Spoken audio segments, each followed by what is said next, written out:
as we near peak hurricane season. And Labor Day's over, but for some, the heat is still on. We'll find out what areas of the country could see temperatures climb to 118 degrees this week. Take the drone and drive to locations where you wouldn't normally have information. Several wildfires continue to burn in California. We'll show you how drones could help predict and prevent wildfires in the future. To restore it to a healthy state for both salmon and for people.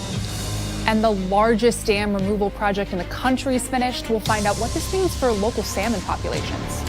From our nation's capital, this is the National Weather Desk. Well, good morning and welcome to the National Weather Desk. I'm Emma Withrow. We're inching closer to peak hurricane season, and we begin this morning in the tropics where there are two waves that we're keeping our eye on for possible development. Meteorologist Brian Van de Graaff is with us tracking those two systems. Brian, how are they looking over there? Well, believe it or not, we actually have a third that just popped up just moments ago before we came on the air here. So let me point them out to you. First off, two of them are way out in the Atlantic. We got this little wave off the coast of Africa, about a 40% chance of development over the next 7 days. A new little wave that popped up, 10% chance, so pretty limited. Still, thousands of miles away from impacting even the Lesser Antilles. So we'll be watching this carefully. But this other wave here down in the Caribbean, this could have a bigger impact, just kind of brushing to the south of some of the islands and also making impact potentially on the Yucatan Peninsula as we head through the middle portion of the week. Yeah, as we talk about the tropical activity, our peak is September 10th. Today is September 2nd. So we're right on target there, getting close to peak for hurricane season. We'll keep you posted. All right, thanks, Brian. And Labor Day is over, but many parts of the country will still be feeling the heat. Parts of Southern California could see temperatures up to 115 degrees this week, and Coachella Valley and the San Diego County deserts could see high temperatures climb to nearly 118 degrees. That's about 10 to 15 degrees above average for this time of year. Over 30 million people around the country are under heat alerts beginning this Wednesday. And last week's Midwest saw unusually warm temperatures as well. Part of that had to do with something called corn sweat. Several people posted about it on social media. Here's a Facebook post from meteorologist Eric Astrava explaining corn sweat and how it can contribute to these high temperatures we're seeing. Hey there, everyone. I'm Chief Meteorologist Eric Astrava. We had an interesting phenomena happening in the Midwest and the Great Lakes that we have termed corn sweat. Now, this is not a new thing. We've actually talked about it in years past, but it did get some recognition as we did see some very high heat index numbers because of it, as that ridge of high pressure, that heat dome, was centered over the Midwest and the Great Lakes. So what happens here is the corn is actually pulling in more moisture from the ground as the temperatures get hotter. And as that does so, of course, you get that extra moisture that is courtesy of the corn evaporating and making it into the air, which in turn raises the dew points. And with those hot temperatures gives us a hot heat index number. What is going to happen, though, we will get some drier and cooler air to return to the Midwest and the Great Lakes. It will feel more fall-like, more pumpkin spice-like as you get more mid-fall sort of temperatures. And that's going to lead to no more of that corn sweat for now. A Pennsylvania man is doing okay after a shocking experience early Friday morning. His pickup truck fell into a sinkhole during bad weather. Maxine Rose has a story. I was just in shock. I look up and it's like freaking 25 feet. I'm like, holy smokes. A sinkhole around Paradise Timbers Lane and Tuscarora Road, trapping 26-year-old Chris Fisher inside. I had to jump through the door, go on top of the cab, and then go up through the bed, and then go onto my bumper, and then reach for the top of the pavement, and then climb up on top. Despite the airbag never going off, Fisher says it was his truck that got hit the hardest. If you could see, my face is a little brushed up, so I'm thinking I whacked my head off the steering wheel. Instead of calling 911, he says his first call was to his wife, Abby, who came running to his side. At the time, she says she thought that was the last time she'd ever hear from her husband and father of two. All I heard from him was, the road is gone, I can't get out, and then silence, and then I could hear the water rushing. I instantly got sick because I was just amazed that he got out of it and he's safe, and I couldn't imagine it. I'm just glad to be all right. Now to California, where the coffee pot fire has been burning for nearly a month. The fire's burned 10,000 acres and is 13% contained. Most of those flames are in mountainous territory and are difficult to access on foot, so it makes firefighting efforts by air much more crucial. Liz Gonzalez gives us a close-up look at one of the aircraft making a big difference here. It appears to be just another bright-colored plane landing on a lake. But what you don't see are these probes underneath, channeling the water inside. And what we do is we pretty much skim a lake or a river. And within about 10 seconds, from probes hitting the water to probes up, we have 1,400 gallons total in the airplane. And in a matter of seconds, it's back in the air to drop all that water on fires, like a firefighting helicopter, except within a 4-hour period, we can get anywhere from 10 drops to, if the lake's close enough or river's close enough, we can get about 40 drops in a single 4 hours. This is a CO215 Super Scooper aircraft. It's owned by Bozeman, Montana-based Bridger Aerospace. It's been contracted by the U.S. Forest Service, working out of the Fresno Air Attack Base, to help battle the coffee pot fire in Tulare County. And typically in California, they have a great strategy where when there's an initial start or an initial fire, they send as much assets that are available to that fire.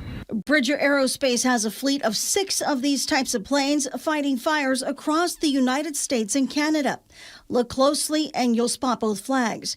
The goal is to drop as much water as possible in a short amount of time. We like to hit the fire right at the head or any support that the ground guys really need. And it doesn't require a return to base to fill up on retardant. Nearby lakes and rivers will do. Crucial in a situation where every second counts. And evacuations are currently in place in Northern California because of the Bear Fire. According to officials, it has burned over 1,200 acres since it broke out Monday afternoon. The smoke from the fire has been visible for miles, with at least one report of it being seen from as far as Reno, Nevada. The cause of the fire is still unknown there. When fighting wildfires, though, weather can help or complicate the work of first responders. Now, NOAA is working to use drones to gather crucial weather information during wildfires and get it to firefighters in real time. Ethan Carlson has more. This new drone, operated by the National Oceanic and Atmospheric Administration, or NOAA, is getting a test flight. Next time there's a big wildfire, atmospheric research scientist Janet Intreri and her team may be out there, using this versatile machine suited perfectly for Colorado. The mountains make airflow very complex, and it creates its own weather. A fire adds another level of complexity because it will also affect the weather. Being able to take the drone and drive to locations where you wouldn't normally have information is really a key part of this. Getting accurate information near wildfires is perhaps more crucial than ever. Wildfires are here to stay, and NOAA wants to be prepared. We need to know what is going to happen in this moment, 6 hours from now, a day from now, a week, a month, a year, in order to be able to see what the most likely outcomes are of wildfires. Especially as the climate continues to warm. We are projected to have more extreme events, and as a result of that, we need to have better forecasts in order to be able to foresee them. The data doesn't just help with long-term forecasts, it can help the people who are actively helping to fight the fires. If you have that kind of information in near real time, you can respond to the people who need it the most, the fire crew teams. The plan is to keep testing the drone for the remainder of the year, and to work with NOAA meteorologists on what information and techniques will be most beneficial moving forward. And if another wildfire were to pop up, we're ready to go, and we would hope to learn how to respond as quickly as possible, but I think we have all of our pieces in place. All right, and now for some space news. A new study says that a NASA test in space may result in the first man-made meteor shower. In 2022, NASA's DART spacecraft intentionally slammed into an asteroid in order to test whether such an impact could change the asteroid's orbit. The research suggests the fragments of that asteroid will arrive in the vicinity of Earth and Mars within 1 to 3 decades. And coming up on the National Weather Desk, we're going to take a closer look at solar storms and the impact they can have on industries that operate in space and here on the ground. And we'll learn about one of the largest dam removal projects in the U.S. that aims to improve salmon populations.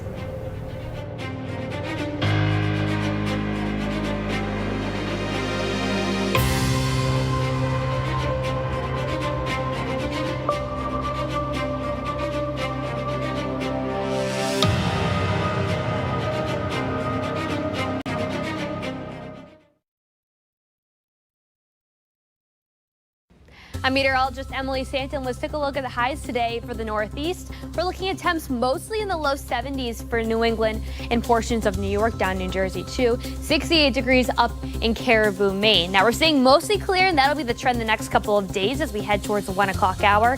Temps will be in the upper 60s over in western New York. Most of New England in the low 70s, 74 degrees down in New York. That'll be the trend towards the evening. I'm Chief Meteorologist Gerard Jabali. Here's a look at the mid-Atlantic region. High pressure continuing to settle in across the northern region, which means we are going to stay dry. We are going to stay much cooler until it starts to exit off to the east, where our winds will return to the south, bringing in the humidity again. But it is still going to be a gorgeous Tuesday. We're going to be looking at 60s for highs in the mountains, 70s down the lower terrains. But as we move into Wednesday, just a few degrees warmer, still keeping that lower humidity around until we get later into the week. I'm meteorologist Charlotte Carl. Here's a check of your highs this afternoon. We're mostly going to be in the mid and upper 80s. Areas will be getting into the low and mid 90s, though. It is going to be toasty. We do have some rain to cool a lot of us down. If you're closer to the Atlantic coastline, scattered showers can be expected all day. We'll see normal sea breeze showers along the Gulf coastline. And then in Alabama, Mississippi, and even southern Georgia, we'll see pretty persistent on and off showers throughout the day. Rain chances remain high. Temperatures just a little bit below normal.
Weather Window, presented by the National Weather Desk. These clouds, storms, and multiple rain shafts were spotted over Birmingham, Alabama during a recent afternoon flight back to the area.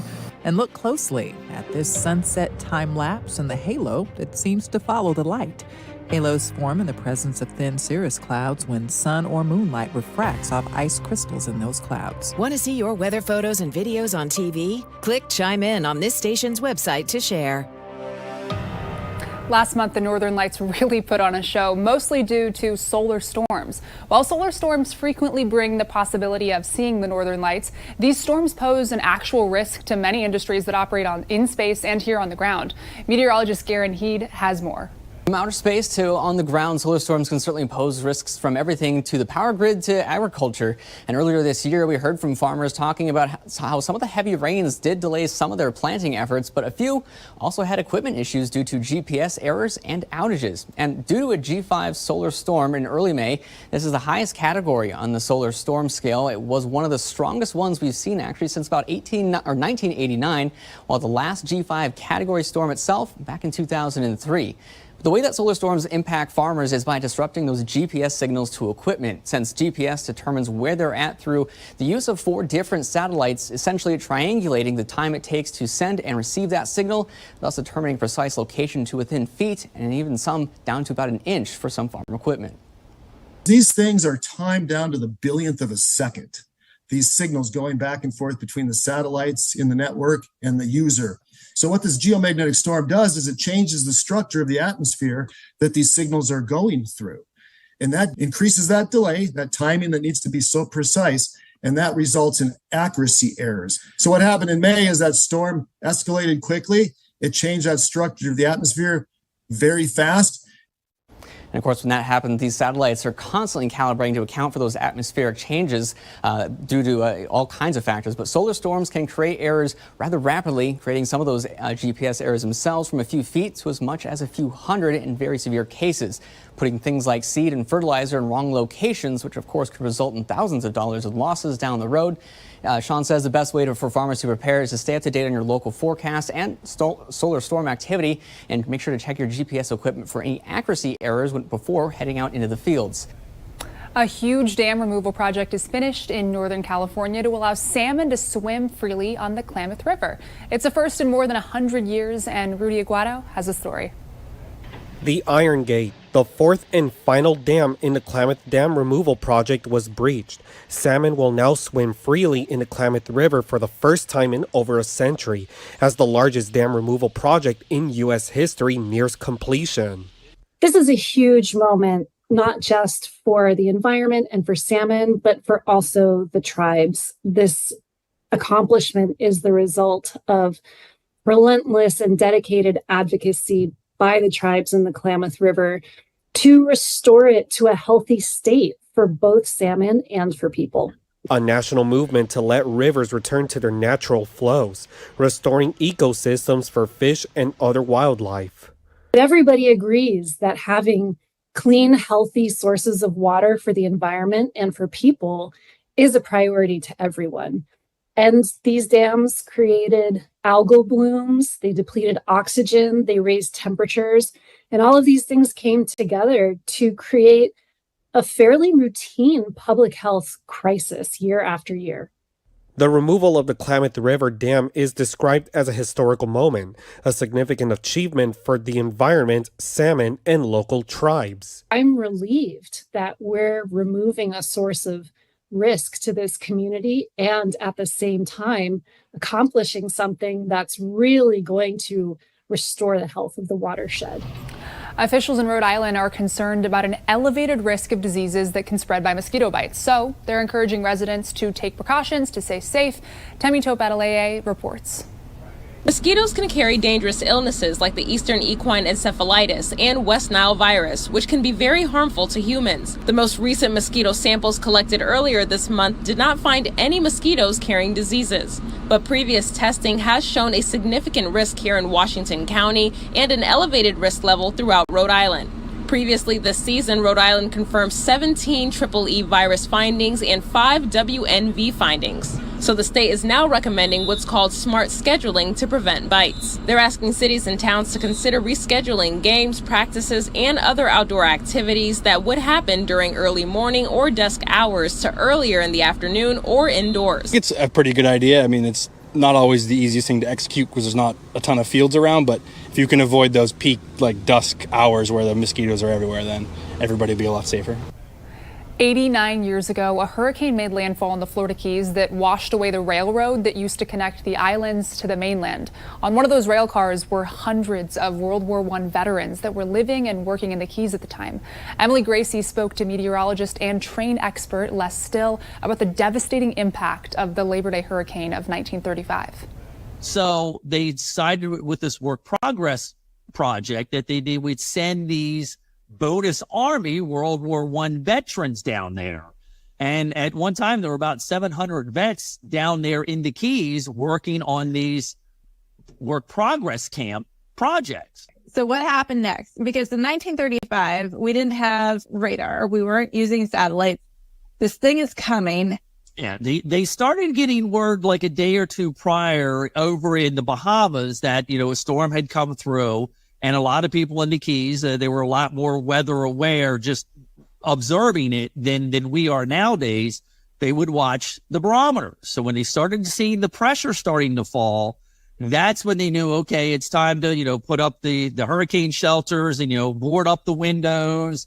So as you got into September 2nd, that's when the storm was really starting to head towards there. That morning, they had actually sent a cable to Miami to say, hey, look, we need a rescue train to come down here to get these people from these camps. They were in Matacombe Key, which is where one of the bigger camps were. The train did not leave until about 5:30 in the evening to even start its way down into the Keys. And by this point, the storm was making its full assault on the middle of the Keys. So what happened? Did everyone on the train perish? From what I understand, the majority of the people that got on the train in the passenger cars, I think it was a 10-car train, anywhere between a 15 to 20-foot wall of water is what the engineer said, came and sideswiped the train. From what I've heard, a lot of people that were in there, because obviously they didn't have seatbelts, were basically swept out the windows and swept out into sea, and majority of them perished. If you want to hear more about the science of that storm, check out this week's episode of our podcast, Off the Radar. You'll also hear from the novelist who wrote a New York Times bestseller about this hurricane. Find Off the Radar anywhere you listen to your podcasts. And time now for a short break, but first we're going to take a soar over the desert Southwest.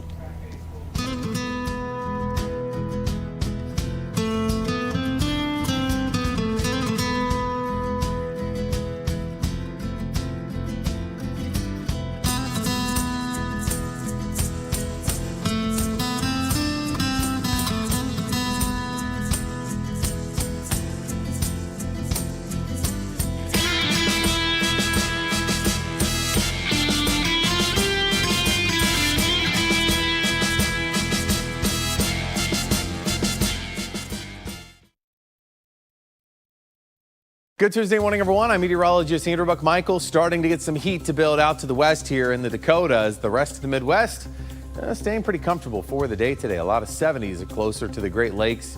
Tomorrow, though, we're going to start to see a little bit of rain sliding in from the west. A lot of sunshine moving in for a lot of us for the day tomorrow. And that rain continues to slowly work its way towards the Great Lakes heading into the end of the week. It's a cold front, so behind that, temperatures will cool down, but ahead of it, slowly warming up.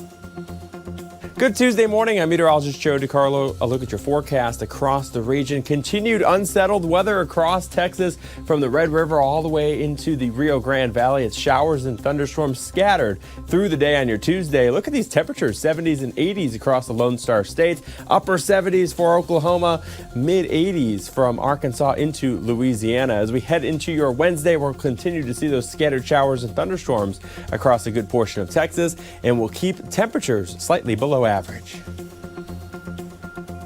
Good morning. I'm meteorologist Rebecca Stevenson. Here's what's happening across the West. We're headed into another heat wave, starting out in California and also into parts of New Mexico and Arizona. Temperatures getting into triple-digit heat for parts of the Four Corners. But we've got sunshine and settling weather for the west side of our Cascade Mountain Range.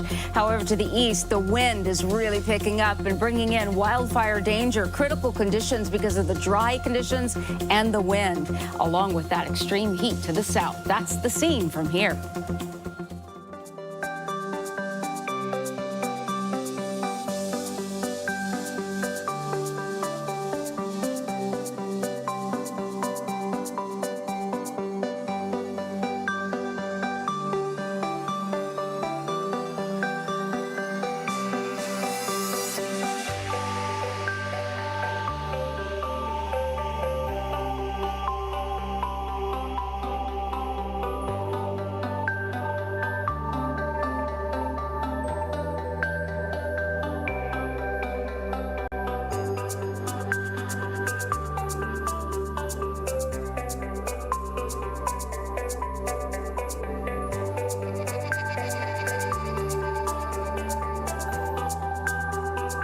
You are watching the National Weather Desk. Hydration is important at all times, as we all know, but even more so when running outside in the heat. Meteorologist Dante Ricky explains how to keep enough water in your system during the day if you're trying to make running part of your regular workout routine. The hydration process is spread out throughout the day. You have to drink your water in different rounds. For example, drinking a glass of water right when you wake up is a good idea to get started. And in the hours before a high-intensity workout like running, you'll want to drink 2 to 3 glasses of water. And then, especially in peak heat and humidity of the summertime, every 15 to 20 minutes of exercise, take a break and get a few sips in. It's extremely beneficial to your health and safety. And on top of that, within 30 minutes of ending your workout while you're doing your cool down stretches or your walk, another glass of water will help keep you cool. I'm meteorologist Dante Ricky. If you're looking for some more weather content, you can find us on all your favorite social media platforms, including Facebook, YouTube, Instagram, and TikTok. Just search up the National Weather Desk. We'll be right back.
Well, thanks so much for joining us this morning. I'm Emma Withrow. Make it a great Tuesday, and I'll see you right back here tomorrow morning.